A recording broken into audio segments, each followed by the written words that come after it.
Our journey back to war continues with an honor flight to the Washington, D.C. area. Fox 5 recently traveled with Honor Flight Southern Nevada to tour war memorials. And last week we took you to the Vietnam Women's Memorial. Today, Fox 5's Joe Vigil is here with more on an emotional stop to the Korean War and the 9/11 memorials. Yeah, Kim and Mike, so veterans were surprised by an unexpected thank you at the Korean War Memorial.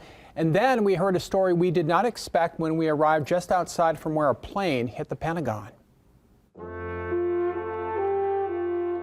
It may be called the Forgotten War, but the Korean War Veterans Memorial was dedicated in 1995 to remember the sacrifices of those who fought and those who died. As Honor Flight Southern Nevada Korean War veterans presented a wreath, the president of the Korean War Veterans Memorial Foundation wanted to pass on a message for the mission in Korea.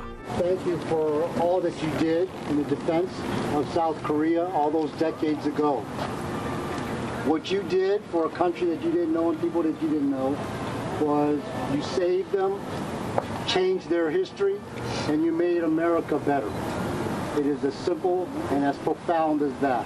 Another meaningful thank you for veterans during the trip, decades after fighting ended. I can't explain it in words, but it means so much to me that the people think that much of us for what we did. And we thank God that He brought us through it and brought us back to where we can be here today.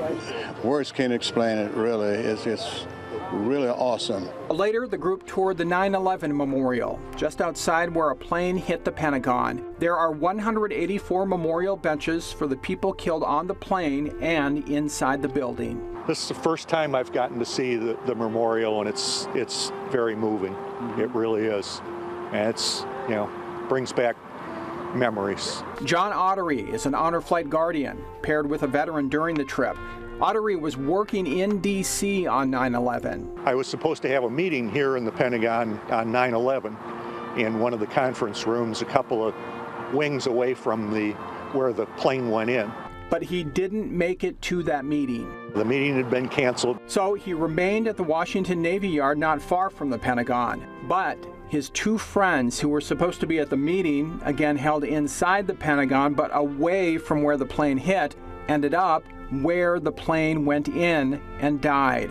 Ottery found their benches, including Navy Lieutenant Commander Eric Cranford, a helicopter pilot who served 2 tours in the Persian Gulf. Ottery's other friend was Scott LaManna, just 31 years old. He helped monitor the Navy's global fleet and the Pentagon's Navy Command Center. Good guy, young guy with a family. Yeah. Just kind of starting out. Right. And doing what the Navy asked him to do. Just another day on the job.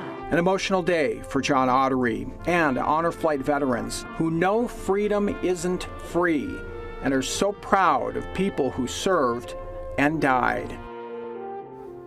And another emotional moment on the trip happened on the plane ride back to Las Vegas. What happened had some Honor Flight veterans in tears. Stay tuned for that final Honor Flight story coming up next week on Fox 5. Back to you. Joe, thank you so much for all these Honor Flight reports. Looking forward to the last one next week. Yep.